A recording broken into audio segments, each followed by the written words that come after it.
저는 대선 후보는 처음이지만은 대선 자체는 많이 경험해 왔습니다. 그렇기 때문에 지금쯤에서 무엇을 해야 될지 알고 있고 또 무엇이 국민들이 바라는 바인지 잘 알고 있다고 생각합니다. 그래서 앞으로 저희 언론인분들도 개혁신당에 대한 많은 관심 부탁드리겠습니다. 혹시 질문 있으시면 부탁드립니다. 혹시 비공개회의 때 어떤 논의도 있나요? 우리 사무처 당직자들 포함해서 개혁신당의 모든 구성원들이 앞으로 60일 동안은 대선에 매진해야 된다라는 이야기가 있었고요. 무엇보다도 이 선거에 우리 당의 운명이 달려있다라는 내용을 우리끼리 공유했습니다. 저도 거기에 공감하고 실제로 개혁신당은 아까 제가 전체 발언에서 얘기한 것처럼 대한민국의 보수라는 그 세력이 박근혜 대통령에 이어서 두 번째로 임기를 마치지 못하는 대통령을 지금 만들었습니다. 그런데 이 원인은 자명합니다. 결국 민심을 외면하고 강경보수의 목소리에만 소구하려고 했기 때문이다. 이렇게 말씀드리겠습니다. 그래서 저는 국민의힘 같은 경우에 덩어리는 크지만 앞으로도 그 관성에서 벗어나지 못할 것이다 라는 생각을 하고 있습니다. 그렇기 때문에 개혁신당이 이런 정치 문화를 일신하고 올바른 제대로 된 보수의 길을 보여주는 것에 대해서 상당한 책임감과 역할이 있다 생각하고 그 대선 후보로서 그것에 대한 제 책임감을 강하게 느끼고 있습니다. 혹시 질문 있으세요? 네. 대표님 앞서 너무 성급하게 대선 후보 선출한 거 아니냐고 해서 우리가 지금 강점으로 좀 전하는 느낌인데요. 네. 향후 대선 후보 행보를 하실 때 어떤 것에 좀 강점을 주실 건지랑 그리고 군소정당 대선 후보로서 어떤 전략을 가지고 대선 캠페인 주도해 나갈 것인지. 네, 좋은 질문입니다. 제가 사실 대선 후보를 저희가 조기에 결정해야 된다라고 했던 것은 다가오는 조기 대선이 대한민국의 운명에 굉장히 중요하기 때문에 정책부터 여러 가지 전략까지 미리 준비하지 않으면 60일로는 시간이 부족하다는 판단이 개혁신당 내에 있었습니다. 실제 저희의 예상대로 된 것이고 애초에 저희가 후보 선출을 서두른 것이 저희는 윤석열 대통령의 그런 행동이 무조건 헌법재판소에서 인용되는 결과로 나올 수밖에 없는 그런 중대한 헌법과 법률에 대한 도전이었다 이렇게 판단했습니다. 이 판단을 일찍 했다는 것이 사실 지금까지 조롱의 대상이 되기도 하고 그리고 또 공격의 대상이 되기도 했지만은 개혁신당이 하는 많은 일들이 항상 초기에는 성급하다 아니면은 왜 저러냐 이런 얘기를 들으면서도 종국에 가서는 맞는 말로 판단되는 경우가 많습니다. 그만큼 대한민국의 미래에 대해서도 저희는 선제적이고 합리적인 예측을 통해 가지고 좀 더 나은 정치의 모습을 말씀드리겠습니다. 항상 대세 추종적인 정치를 하는 사람들은 결코 미래를 바꾸지 못합니다. 또 있으세요? 네.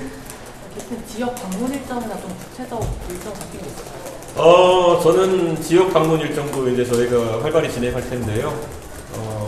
지금 우선 제가 봤을 때는 영남 지역의 민심이라는 것이 크게 요동칠 가능성이 있습니다. 왜냐하면 무엇보다도 윤석열 대통령이나 보수 진영에 대한 지지를 견고하고 강하게 가져갔지만 그에 따른 배신감만 더 커진 그런 상황입니다. 그렇기 때문에 새로운 어떤 보수에 대한 기대감을 살리고 그분들이 잘못한 것이 아니다. 결국 잘못한 것은 그들의 마음과 그들의 진정성을 이용해 먹은 구태 정치인들이다라는 점을 알리기 위해서 노력하겠습니다. 네. 미리 좀 대선 준비한 것과 달리 지지율 면에서 조금 유의미한 성과를 못 내고 있는데 좀 전략을 세우시겠어요?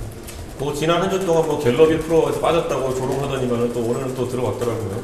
그러니까 그런 것이 사실 큰 변동이 있는 상황은 아닌 것 같고 다만 오늘 탄핵 인용을 기점으로 해가지고 지금까지 과연 국민들에게 어떤 사람들이 희망회로 섞인 거짓말을 일삼아왔고 어떤 사람들이 담백하게 진실을 이야기해왔는지는 명징하게 드러났다 이런 생각을 합니다. 앞으로도 진실되고 우리 상황에 맞게 국민들께 저희의 생각을 말씀드리면은 당연히 충분한 변화가 있을 것이다 이렇게 판단합니다. 대표님께서 후보님께서 이제 지속적으로 단일화는 없다는 취지로 말씀을 해주셨는데 조금 이른 시점이지만 보수 진영 내에서 후보 단일화 가능성 같은 건 없을까요?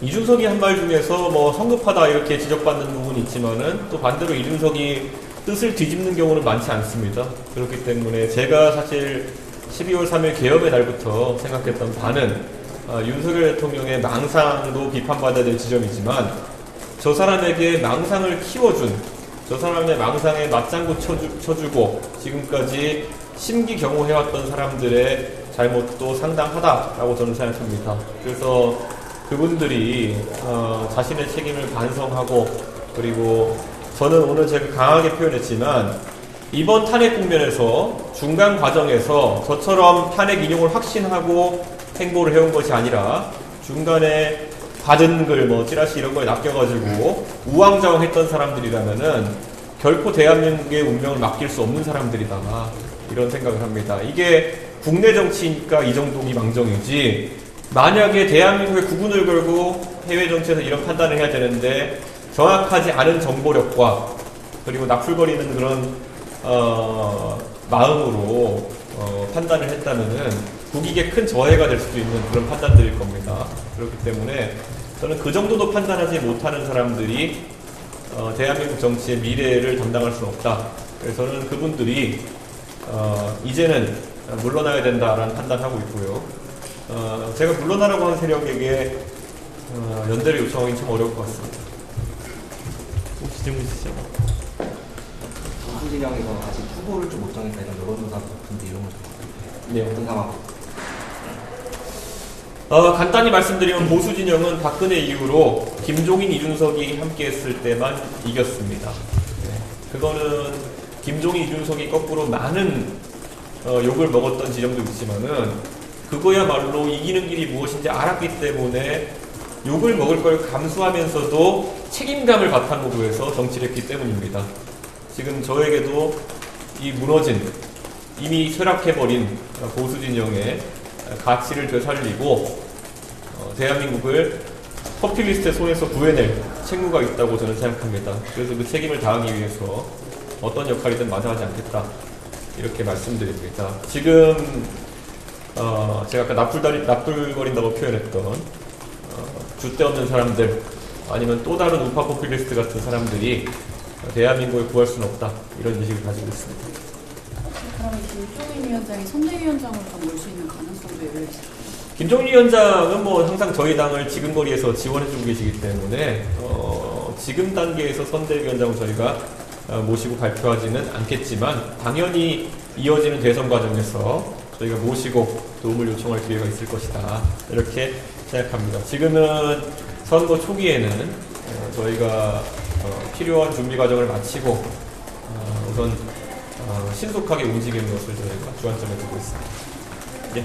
오늘 이재명 대표가 입장 발표하면서 대권에 대해서 언급은 안 했거든요. 어떻게 보시는 거예요? 저는 이재명 대표가 대선에 나올 것이라고 확신하고 무엇보다도 가장 유력한 경쟁자 중에 하나라고 생각합니다.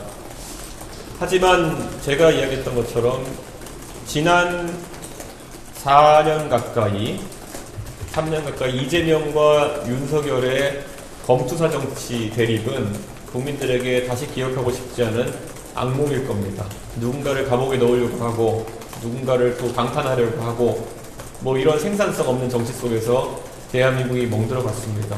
이제 어제 사실 트럼프 대통령이 굉장히 충격적인 26%의 상호 관세를 발표하면서 빨리 우리는 조기 대선을 마무리하고 글로벌 환경에서의 대한민국의 국익을 지켜내야 될 책무가 있습니다. 저는 이재명 대표 같은 구시대를 상징하는 정치인이 그런 역량이 있다고 보지 않습니다. 그래서 그분이 이번 대선에서 그분의 한계성을 드러낼 것이라 생각합니다. 아까 좀 신속하게 강조하신 주말 예, 저희가 일정을 지금 몇 가지를 검토하고 있습니다. 그리고 뭐 공지는 최대한 빠르게 언론인들한테 할 수 있도록 그렇게 하겠습니다. 예. 감사합니다. 맞습니다.